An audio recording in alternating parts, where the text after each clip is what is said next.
నమస్తే అండి. మీ ఎర్రంరెడ్డి తిరుపతి రెడ్డి. తెలంగాణలో కాంగ్రెస్ గవర్నమెంట్ ఇచ్చిన తర్వాత రోజుకొక దారుణం జరుగుతూ ఉంది. ప్రతిరోజు ఏదో ఒక దారుణం. నిన్నటికి నిన్న హైదరాబాద్ లోపల కల్తీ కళ్ళు దాగి కొంతమంది అభాగ్యులు చనిపోవడం, అలాగే 40-50 మంది ప్రాణాపాయ స్థితి లోపల హాస్పిటల్లో కొట్టుకోవడం అనేది చాలా హృదయ విదారకంగా ఉంది. ఇంత డెవలప్ అయినామని చెప్పుకుంటున్నాం, ఇట్లాంటి ఆధునిక యుగంలో కూడా ఇట్లాంటి విషాదకర సంఘటనలు జరగడం అనేది ఇక మనం చాలా దీని మీద రివ్యూ చేసుకోవాల్సిన అవసరం ఉంది. గత 10 ఏళ్ల బీఆర్ఎస్ పాలనలో ఒక్క కల్తీ కళ్ళు సంఘటన, కల్తీ మద్యం సంఘటన ఒక్కటి కూడా చూడలేదు. అదే బీఆర్ఎస్ ప్రభుత్వం మీద తాగుబోతుల తెలంగాణ చేసిరంటూ అప్పటి మద్యం పాలసీ మీద ఇప్పుడు ఏలుతున్నటువంటి కాంగ్రెస్ సన్నాసులు చేసినటువంటి దుష్ప్రచారం అంతా ఇంత కాదు. ఎందుకంటే సౌభాగ్యంగా ఉండే, చక్కగా అంటే ఎంత గొప్పగా ఉండే ఆ పరిపాలన, పచ్చదనంతో నీళ్లతో ఆర్థికంగా పరిపుష్టిగా రైతులు వ్యవసాయం చేసుకుంటూ చక్కగా ఉండే అప్పుడు. అటువంటి పరిపాలన మీద ఉన్నది లేనిలు డ్రగ్స్ అంటూ మద్యం ఏర్లై పారుతుందంటూ ఈ కాంగ్రెస్ అన్నాలు చేసినటువంటి దుష్ప్రచారం అంతా ఇంత కాదు. మరి ఇప్పుడు జరుగుతున్నది ఏంట్రా? కాంగ్రెస్ అన్నాలకు ఇప్పుడు ఏలుతున్న కాంగ్రెస్ వాళ్ళకు నా సూటి ప్రశ్న, ఇప్పుడు జరుగుతున్నది ఏంది? నిన్నటి సంఘటన ఏంది? ప్రజలు పిట్టలు రాలిపోతున్నారు ఈ కాంగ్రెస్ గుండాల కనసన్న నడుస్తున్న కళ్ళు కాంపౌండ్ల వల్ల. అసలు పాలమూరు జిల్లాలో తాడి చెట్లు లేవట కొన్ని చోట్ల, అక్కడ కళ్ళు అమ్ముతున్నారు. ఎక్కడి నుంచి వస్తుందిరా కళ్ళు? కల్తీ కళ్ళు కాకపోతే హైదరాబాద్ లో తాడి చెట్లు ఎక్కడున్నాయిరా? రంగారెడ్డి జిల్లాలో కొన్ని ఉన్నాయి. హైదరాబాద్ ఎక్కడున్నది? ఎక్కడిది కళ్ళు? ఆ యొక్క ప్లాస్టిక్ డ్రమ్ముల లోపల ట్యాంకర్ల కొద్ది కళ్ళు ఎక్కడి నుంచి వస్తాం? అది కల్తీ కళ్ళు కాకపోతే ఏం? ప్రజలకు నేను ఒక్కటి చెప్తున్నా, నేను ఒక సైంటిస్ట్, నాకు తెలుసు వాళ్ళు ఏం కలుపుతున్నారో. ఎందుకంటే కల్తీ కళ్ళు అనేది ఏంటంటే ఒక రకమైన డయాజోఫామ్ అనేటువంటి ఒక chemical anti depressant drug, alprazolam అనేటువంటి ఇంకొక యాంటీ డిప్రెసెంట్ డ్రగ్. అంటే మన డిప్రెషన్ లో ఉన్నప్పుడు మనల్ని స్తబ్దుగా ఉంచడం కోసం వాడేటువంటి.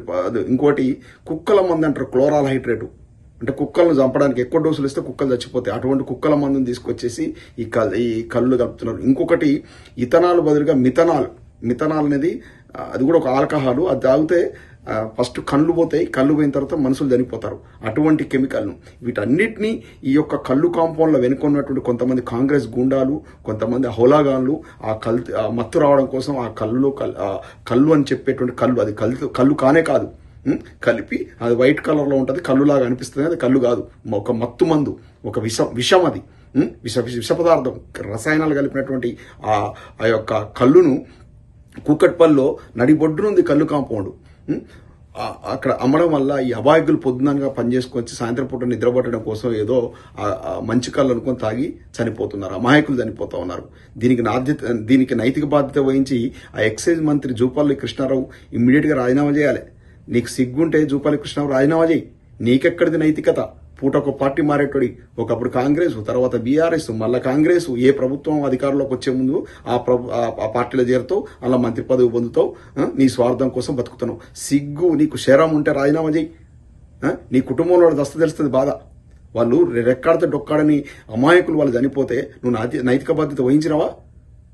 ప్రభుత్వంకు ఏ రంగం మీద కూడా పట్టులేదు. ఒక్క మంత్రి కూడా ముఖ్యమంత్రి కనసంలా పనిచేయట్లేడు. విద్యాశాఖ అస్తవ్యస్తమైపోయింది, నీటిపారుదల శాఖ అస్తవ్యస్తమైపోయింది, రైతులు గోసపడుతున్నారు. ప్రభుత్వ పర్యవేక్షణ లేక మొన్న పాశమైలారం లోపల ఒక ఫార్మా ఇండస్ట్రీలో భారీ పేలులు సంభవించి కొన్ని 10ల సంఖ్యలో అభాగ్యులు చనిపోయారు. వాళ్ళు కనీసం DNA టెస్ట్ చేద్దామంటే వాళ్ళ ఆనవాళ్ళు కూడా దొరకనంత దారుణంగా చనిపోయారు. ఒక్క రంగం మీద కూడా ప్రభుత్వం కనీసం పట్టు లేదు, అవ్వలేదు. ఏదో భూభారతం తీసుకొచ్చేసి అస్తవ్యస్తం చేసేసారు. ఏమైంది? మొత్తం ప్రక్షాళన చేస్తాం, మొత్తం మొత్తం రికార్డులను ప్రక్షాళన చేస్తా ఉన్నారు. ఏమైంది? ఈ రకంగా అన్ని రంగాల లోపల ఈ కాంగ్రెస్ ప్రభుత్వం వైఫల్యం చెందింది. ఇంకా ఈ ప్రభుత్వానికి అసలు ఒక్క రోజు కూడా అధికారంలో ఉండే నైతిక హక్కు లేదు. నిన్నటి సంఘటన, కల్తీకరణ సంఘటన, సిగ్గు శరం ఉంటే ఇమ్మీడియట్ గా ఎక్సైజ్ మంత్రి రాజీనామా చేయాలి, లేదంటే రేవంత్ రెడ్డి అతన్ని బర్తరఫ్ చేయాలి ప్రభుత్వం నుంచి. ఈ కల్తీ కళ్ళేందయ్యా? ఇలా ఈ యుగంలో కల్తీ కళ్ళేందయ్యా? అత్యంత డేంజరస్ కెమికల్స్ కలుపుతున్నారు. ఇంకొకటి ప్రజలకు చెప్తున్నా, హైదరాబాద్ లో అదేవిధంగా తెలంగాణ దొరికేటువంటి పాల మీద కూడా నాకు నమ్మకం లేదు. పాలను టెస్ట్ చేసి నాదు లేదు. ఆ యొక్క ఆవు లేదా బర్రె తినేటువంటి గడ్డిలో ఉండేటువంటి ఒక రకమైనటువంటి ఫంగస్ నుంచి వచ్చేటువంటి మైకోటాక్సిన్స్, దాంట్లో మైకోటాక్సిన్ B1 అని ఉంటుంది. అది సీరియస్ కార్సినోజన్, లంగ్ క్యాన్సర్ వస్తుంది. దాన్ని టెస్ట్ చేసిన నాదులు లేవు. హైదరాబాద్ అసలు పాలు అవి కల్తీ పాలు ఎవరు తెలుసు, కొందరు యూరియా కలిపి తయారు చేస్తానంటున్నారు. ఈ విధంగా కళ్ళు అయితేనేమి, ఈ విధంగా పాలు అయితేనేమి, అన్ని రకాల అన్నిట్లో కల్తీ జరుగుతూ ఉంది హైదరాబాద్ లోపల. ఈ కాంగ్రెస్ ప్రభుత్వానికి పట్టు లేదు, కాంగ్రెస్ ప్రభుత్వానికి పర్యవేక్షణ లేదు, అధికారులు ఎవరు సరిగ్గా పనిచేయట్లేరు. ఇంత ముదనాష్టపు పాలన, ఇది ప్రజాపాలన అని చెప్పుకోవడానికి సిగ్గుండాలరా విధవల్లారా. కల్తీ కళ్ళుతో చావడం ఏంట్రా ఈ రోజులలో.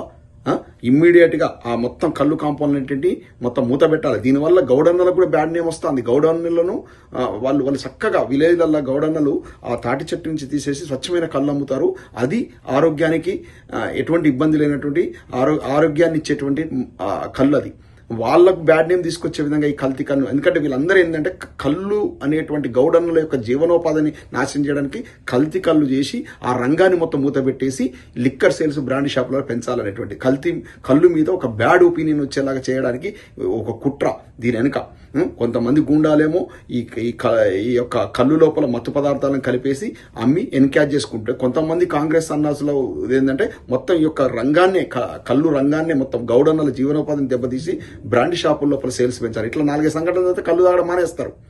స్వచ్ఛమైన ఇప్పుడు విలేజ్లలో వాళ్ళకి జీవనోపాధి ఆ రంగాన్ని దెబ్బతీస్తే బ్రాండ్ షాపుల యొక్క ద్వారా విపరీతం లిక్కర్ సేల్స్ పెరిగి ఇట్లా ధనార్జన చేయాలనేటువంటి ఒక దురుద్దేశం. ఎక్సైజ్ పాలసీ, మీ ఎక్సైజ్ పాలసీ ఏంది కాంగ్రెస్ వాళ్ళు? అంతకుముందు బీఆర్ఎస్ ప్రభుత్వం దుమ్మిది పోసారు కదా ఏర్లై పడుతుందని. మీ దగ్గర ఏర్లే సముద్రం లెక్క అయిపోయింది, మొత్తం లిక్కర్ సముద్రం లెక్క అయిపోయింది తెలంగాణ లోపల.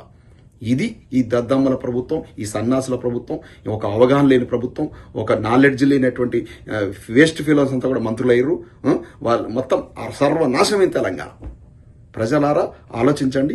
కల్తీ కళ్ళు బారిన పడొద్దు, మీ ప్రాణాలను కోల్పోవద్దు, మీ ఇంటి పెద్దను కోల్పోయినట్టయితే కుటుంబంతో ఆగమవుతుంది.